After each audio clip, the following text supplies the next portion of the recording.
wabarakatuh. Alhamdulillahirabbil alamin wa bihi nasta'inu ala umuri dunya waddin wa ala alihi wa sahbihi ajma'in, amma ba'du. Alhamdulillah, sahabat sekalian, kita kembali lagi dalam kajian kitab Tijan Ad-Daruri yang insyaallah pada kesempatan ini kita akan melanjutkan pembahasan yakni sifat wujud. Bismillahirrahmanirrahim. Wujud ataupun sifat yang pertama yang wajib dalam haknya Allah Ta'ala. Fayajibu fi haqqi ta'ala al-wujudu wa didduhu al-adamu wa dalilu ala dhalika wujudu hadhil mahlukawati. Maka wajib dalam haknya Allah Ta'ala yaitu sifat wujud. Adapun perlawanannya sifat wujud ialah al-adam. Tidak ada Allah. Sedangkan dalilnya yang menunjukkan terhadap sifat wujudnya Allah adalah adanya beraneka ragam jenisnya makhluk. Qauluhu fayajibu. Adapun kata wajib di sini yaitu wajib menurut hukum akal. Artinya dapat dipahami oleh akal goriji adanya Allah, dan akal goriji tidak bisa memahami tidak adanya Allah. Wajib kepada kita semua yang mempunyai akal goriji, artinya akal yang bisa berpikir yang ada di manusia. Karena kalau akal yang ada di hewan itu akal tabi'i.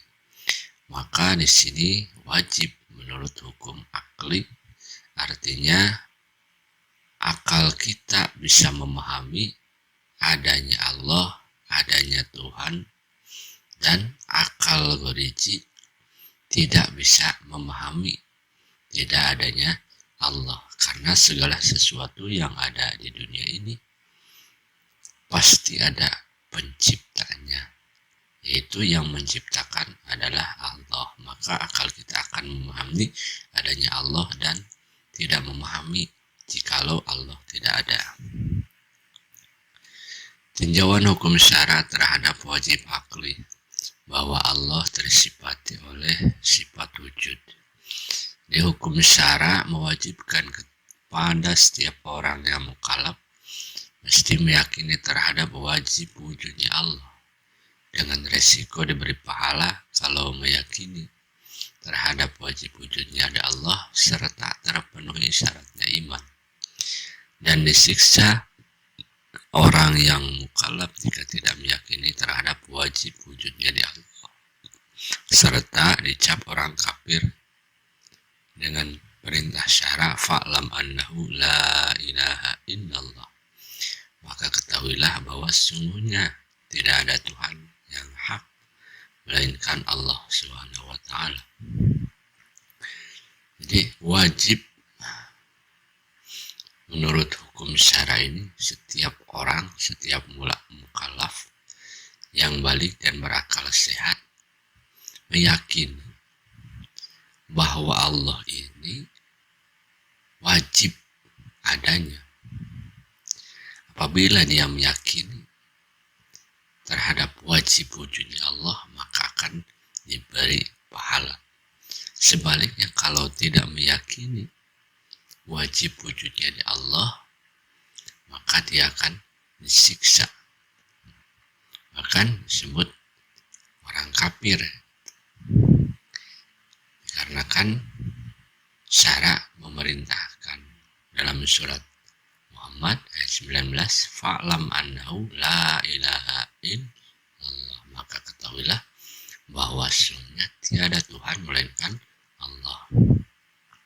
Jadi hukum syara mewajibkan kepada setiap orang mukallaf mesti mengiktikadkan atas mustahil adamnya di Allah.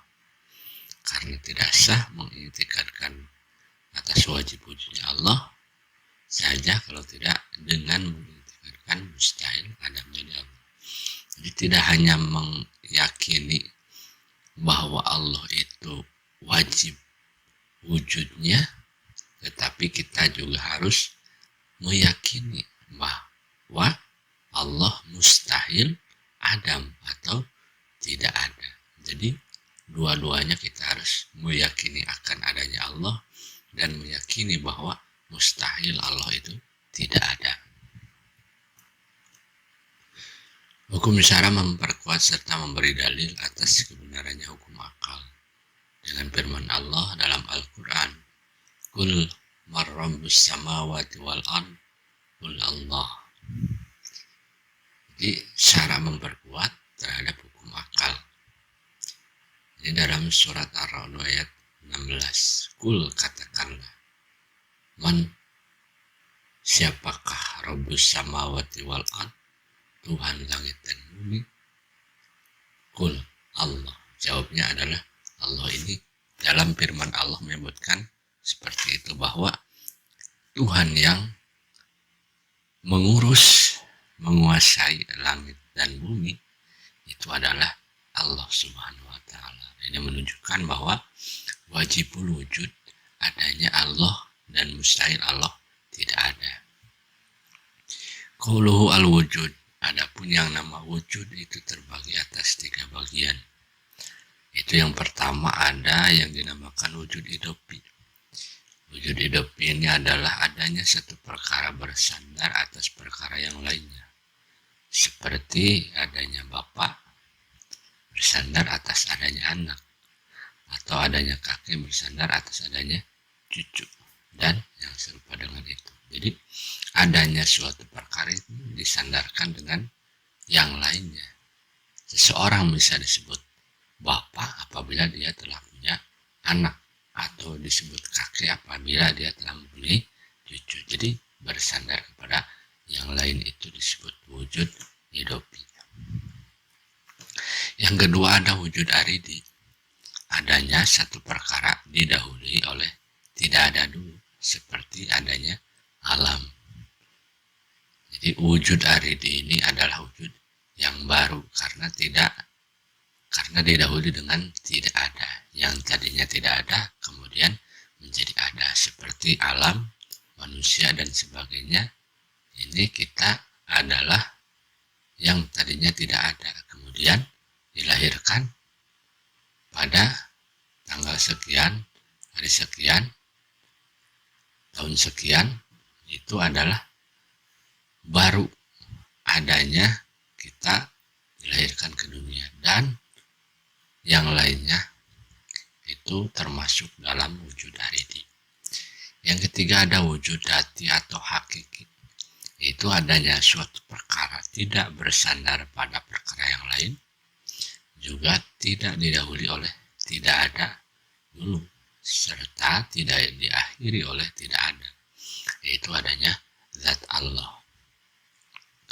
Jadi zat Allah itu tidak disandarkan kepada adanya yang lain, dan tidak didahului dengan tidak ada, dan tidak diakhiri dengan tidak ada. Jadi karena wujudnya Allah wujud hakiki atau dati, maka adanya Allah tidak bersandar atas adanya alam. Karena walaupun alam tidak ada, tetap Allah tersifati oleh sifat wujud. Begitu pula bahwa wujudnya Allah bukan wujud aridi ataupun wujud yang baru.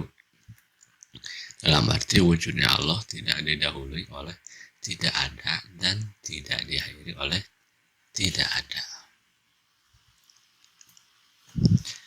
Adapun perkara yang wujud ini bisa ditemukan oleh 2 perkara. Yang pertama oleh hissi, yang kedua oleh akli. Jadi sesuatu yang wujud ini bisa ditemukan oleh 2 perkara. Yang pertama oleh hissi, yaitu perkara yang wujud bisa ditemukan oleh hissi, yaitu oleh panca indera. Manusia diberi panca indera untuk menemukan sesuatu yang wujud atau yang ada. Yang pertama seperti ditemukan oleh mata. Mata kita bisa menemukan adanya terang, gelap, indah. Nah, itu ditemukan oleh mata. Yang kedua ditemukan oleh telinga, seperti adanya suara. Telinga kita bisa mendengar adanya suara. suara keras, suara pelan, suara bagus, suara yang kurang bagus, itu ditemukan oleh telinga. Yang ketiga, ditemukan oleh hidung, seperti adanya bau. Di hidung kita bisa mencium bau yang wangi, bau yang tidak wangi, itu ditemukan oleh hidung. Yang keempat, ditemukan oleh lidah, seperti adanya rasa.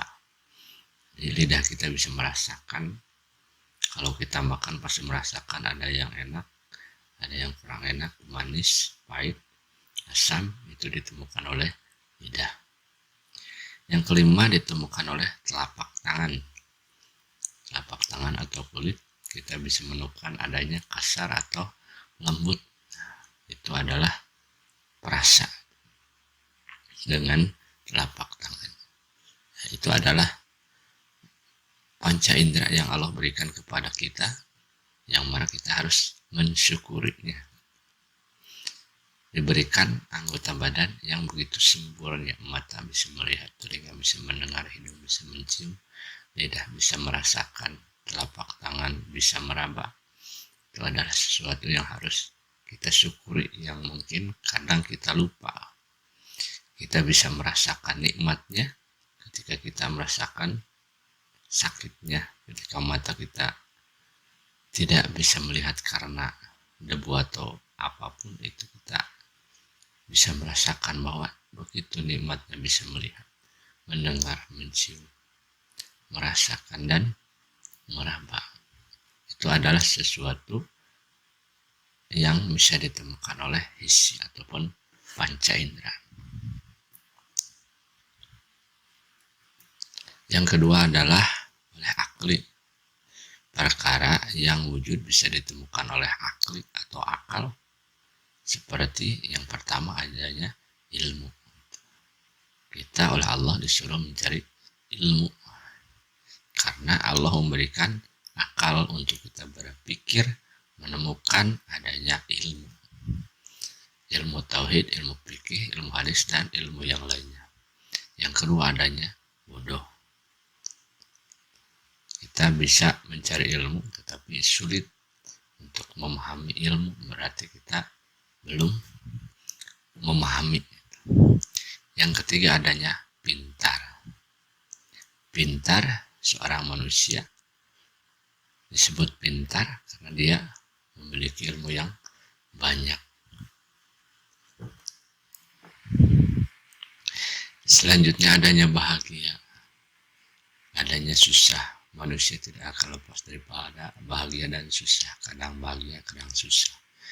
Ketika kita bahagia, maka kita harus mensyukuri, karena itu adalah nikmat daripada Allah. Ketika kita susah, maka kita harus bersabar supaya bahagia dan susah menjadi pahala, bukan menjadi dosa. Bahagia jangan menjadi kesombongan, susah jangan menjadi tidak menerima ataupun tidak bersabar. Karena ketika kita susah, pasti akan berganti dengan bahagia. Bahagia jangan menjadi sombong, karena mungkin di saat yang lain kita akan merasakan kesusahan. Itu adalah sesuatu yang bisa ditemukan oleh akli. Setiap wujud yang diciptakan pasti akan menemukan wujudnya yang menciptakan. Jadi akal ini menemukan wujudnya yang diciptakan, pasti akal ini menemukan wujudnya yang menciptakan. Sesuatu yang diciptakan pasti ada penciptanya. Nah, wujudnya alam atau makhluk, akal menemukan pada wujud yang menciptakan. Kemampuan akal cuma sebatas menemukan adanya zat yang menciptakan. Adapun menemukan Rabb yang dinamai Allah itu bukan hasil dari akal, tapi pemberian wahyu atau ilham. Jadi akal menemukan bahwa sesuatu itu pasti ada yang menciptakan. Tidak mungkin sesuatu ada tanpa ada yang menciptakan. Nah, adapun yang menciptakan dinamai Allah itu adalah bukan hasil daripada akal, tetapi itu adalah dari firman Allah yang tadi disebutkan, kul marrabbus samawati wal ard, kul Allah. Katakanlah siapa yang menguasai mengurus langit dan bumi, kul Allah. Maka katakanlah yang mengurus, yang menguasai langit dan bumi adalah Allah. Itu adalah wahyu dari Allah Subhanahu wa ta'ala dalam Al-Quran. Jadi bukan karena penemuan daripada akal.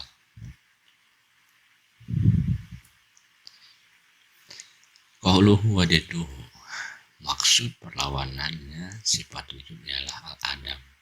Artinya tidak ada Allah. Karena wujudnya Allah wajib, maka tidak adanya Allah pasti mustahilnya. Kata din menurut istilah yaitu dua perkara yang tidak bisa kumpul dua-duanya, juga bisa hilang dua-duanya. Seperti putih dan hitam tidak akan ada dalam satu titik saja. Putih dan hitam bisa hilang dua-duanya digilir oleh merah. Jadi din menurut istilah itu bisa kumpul dua-duanya dan bisa tidak ada dua-duanya. Kata din menurut lunggot yaitu dua perkara yang tidak bisa kumpul kedua-duanya dan tidak bisa hilang dua-duanya. Jadi harus ada salah satu. Seperti kata wujud dengan Adam, dua kata yang tidak akan bisa berkumpul dalam satu dat, serta tidak akan hilang dua-duanya. Karena tidak akan ada satu perkara di dalamnya satu sebutan. Ya ada, ya juga tidak ada. Dan tidak bisa keberadaannya hilang dua-duanya. Nah, itulah arti dik menurut lugot sama dengan yakin atau kurang menurut istilah. Karena wujud dengan adam wajibul wujud dan muhal wujud, maka tidak akan kumpul dua-duanya. Serta tidak akan hilang dua-duanya. Oleh karena itu, maka din dalam ilmu aqaid ialah din menurut lugot sama dengan yakin menurut istilah, karena tidak ada pihak ketiga. Jadi yang dimaksud din di sini adalah din menurut lugot, yaitu dua perkara yang tidak bisa kumpul dua-duanya dan tidak bisa hilang dua-duanya. Artinya ketika Allah wajib wujud, wajib adanya, maka mustahil Allah tidak adanya. Dan yang namanya di sini adalah perlawanan wujud dati yang dikategorikan mustahil di Allah, yaitu yang pertama adalah wujud aridi. Jadi yang termasuk perlawanan atau lawan daripada wujud dati atau yang mustahil di Allah. Yang pertama adalah wujud aridi. Adanya itu adalah baru, didahului dengan tidak ada. Wujud idopi yang kedua adalah wujud idopi adalah adanya itu disandarkan kepada yang lain. Wujud hissi adalah wujud adanya tadi yang diketemukan oleh panca indera. Wujud akli hawadis, wujud yang ditemukan oleh akal dan hawadis ataupun baru. Ada mutlak atau tidak ada secara mutlak. Adam qoblal wujud, yaitu tidak ada sebelum ada. Sebelum ada, kemudian tidak ada. Adam ba'dal wujud, tidak ada setelah ada. Adam ba'dal wujudain, tidak ada setelah wujud dua. Jadi ketika sudah ada, kemudian tidak ada, kemudian ada lagi. Kemudian wujud zamani, yaitu adanya masih dalam lingkup zaman. Jadi ada zamannya itu. Seperti manusia pasti ada waktunya ketika hidup di dunia ini. Jadi ada wujud zamani, wujud mumasalah, artinya ada serupa dengan yang lainnya. Itu adalah wujud yang mustahil di Allah. Jadi yang 10 ini adalah yang mustahil di Allah. Kalau huwa dalil wala dalika, maksudnya yaitu dalil yang menunjukkan terhadap wujudnya Allah adalah adanya alam. Dalil dilihat dari isi terbagi dua bagian. Yang pertama ada dalil ijmali, yaitu dalil secara garis besar, yaitu mengetahuinya terhadap dalil ijmali menurut hukum syara termasuk pada ayat. Jadi dalil ijmali, dalil secara garis besarnya itu hukum kita tahu terhadap dalil ijmali adalah fardu ain. Artinya setiap individu wajib mengetahui dalil ijmali. Yang kedua ada dalil tafsir, yaitu dalil yang secara mendetail, secara terperinci. Mengetahui terhadap dalil tafsili menurut hukum syara termasuk fardu kifayah. Jadi kalau fardu kifayah ini ketika ada seseorang yang mengetahui, maka yang lainnya tidak apa-apa, tidak tahu juga. Jadi cukup dengan hanya mengetahui salah satunya saja, itu fardu kifayah. Adapun dalam dalil dalam kitab Tijan termasuk dalil ijmali. Jadi dalil yang ada dalam kitab Tijan ini itu adalah termasuk dalil ijmali yang harus kita ketahui. Dalil dibagi lagi, dilihat dari perjalanannya, dibagi dua bagian. Yang pertama ada dalil akli, yaitu yang perjalanannya menggunakan dari hukum akal, serta akal yang digunakannya adalah akal goriji, bukan akal tabi'i. Jadi secara akli, akal yang bisa berpikir memahami terhadap adanya Allah. Yang kedua ada dalil nakli, yaitu perjalanannya atau bersumber dari Al-Quran dan Al-Hadis, yang menggunakan dalil nakli ini khusus orang mukmin. Adapun orang kafir tidak bisa diberi keterangan Al-Quran dan Al-Hadis karena terhadap Al-Quran dan Al-Hadis juga belum percaya. Berbeda dengan dalil akli, yaitu dalil yang ada dalam kitab Tijan supaya bisa mengerti terhadap hatinya orang kafir. Jadi kalau Al-Quran dan Al-Hadis ini dalilnya itu khusus untuk orang mukmin karena mereka sudah percaya akan apa yang disampaikan dalam Al-Quran dan Al-Hadis. Adapun untuk orang kafir itu adalah dengan dalil akli, secara akal, supaya bisa diterima dan dipahami oleh akal. Makanya kita harus memahami secara akli dan mengetahui dalil Al-Quran dan Al-Hadis untuk memperkuatnya. Adapun yang namanya dalil, yaitu alamat atau tanda, definisinya yaitu kullama wujidal mu'allim wujidal mu'allam wal aksu. Tatkala diketemukan yang memberi tanda, pasti diketemukan yang ditandai. Tidak usah ada tandanya. Dikarenakan dalil jadi alamat, maka adanya makhluk jadi tanda terhadap adanya Allah. Setiap ada yang menciptakan, pasti ada yang diciptakan. Jadi ada yang diciptakan, pasti ada yang menciptakan.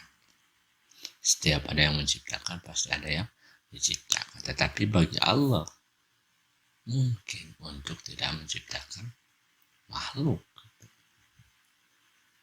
Jadi mungkin Allah menciptakan, mungkin Allah tidak. Meskipun tidak ada alam dan ciptanya Allah tetap ada. Meskipun tandanya tidak ada, Allah tetap ada. karena Allah tidak membutuhkan yang lain. Berbeda dengan yang namanya ta'rif. Kalau ta'rif itu ialah kullama wujidal mu'arif wujidal mu'arraf. Tatkala diketemukan ta'rif, pasti ada yang ditakrifan. Seperti zakar, ta'rif, rajul. Jadi zakar itu kemaluan laki-laki, menjadi ta'rif bahwa dia adalah laki-laki. Ada zakar, ada rajul. Rajul pasti ada zakar, setiap laki-laki pasti ada zakarnya. Adapun makhluk adalah alamat terhadap adanya Allah, bukan ta'rif atas adanya Allah. Jadi kesimpulannya, wujudnya Allah tidak memerlukan dalil. Allah tidak memerlukan terhadap tanda ataupun adanya makhluk. Sebab meskipun dalilnya itu tidak ada, makhluknya tidak ada, Allah tetap ada. Cuma imannya orang mukmin memerlukan dengan memakai dalil supaya yakin. Alasan ataupun dalil diperlukan untuk memperkuat keyakinan kita kepada Allah. Itu dikarenakan adanya dalil. Kenapa dalam setiap sifat yang wajib di Allah selalu menggunakan dalil? Yaitu untuk menyempurnakan ma'rifat. Gitu. Karena dalam ma'rifat syaratnya diantaranya itu mesti mengetahui terhadap dalil. Ketika kita mengetahui dalil, maka kita bisa menjadi ma'rifat. Adapun dalilnya sifat wujud, yaitu dalil dari akli ataupun dalil aklinya bahwa Allah tersifat oleh sifat wujud, yaitu wujudu hadhil makhlukati, adanya beraneka ragam jenisnya makhluk. Jadi ini adalah merupakan dalil secara akli. Kita bisa memahami, mengerti bahwa Allah itu ada dengan adanya makhluk yang ada di dunia ini. Ini merupakan tanda ataupun yang menunjukkan bahwa Allah itu ada, yaitu adanya ciptaannya seluruh alam ini. Kemudian dalil dari naklinya menurut Al-Quran, yaitu Bismillahirrahmanirrahim, Allahul ladzi khalaqas samawati wal ard wa ma bainahuma. Allah lah yang menciptakan langit dan bumi, apa yang ada di antara keduanya. Dan surat As-Sajdah ayat 4. Jadi ini menunjukkan bahwa Allah itu wajibul wujud, wajib adanya sesuai dengan dalil akli dan dalil nakli yang memperkuat bahwa Allah itu wajibul wujud. Jadi Allah wajib tersifati oleh sifat wujud. Mustahil Allah mempunyai sifat adam ataupun tidak ada. Mungkin itu yang bisa saya sampaikan pada kesempatan ini. Mudah-mudahan bisa dipahami dan dimengerti. Mohon maaf bila ada kekurangan dan kesalahannya. Silakan like dan subscribe channel ini supaya kita lebih semangat dalam mengajinya. Dan pada saat ini yakinlah bahwa Allah itu ada. Kita hanya bergantung kepada Allah. Apapun yang kita alami pada saat sekarang ini, kita berdoa semoga semuanya cepat berakhir dan kita tingkatkan ibadah kepada Allah, terutama sebentar lagi kita menyambut bulan suci Ramadan. Mari kita bersama-sama meningkatkan ibadah dan ketakwaan kita kepada Allah Subhanahu wa Ta'ala di bulan Ramadan ini. Wabillahi taufiq wal hidayah. Wassalamualaikum warahmatullahi wabarakatuh.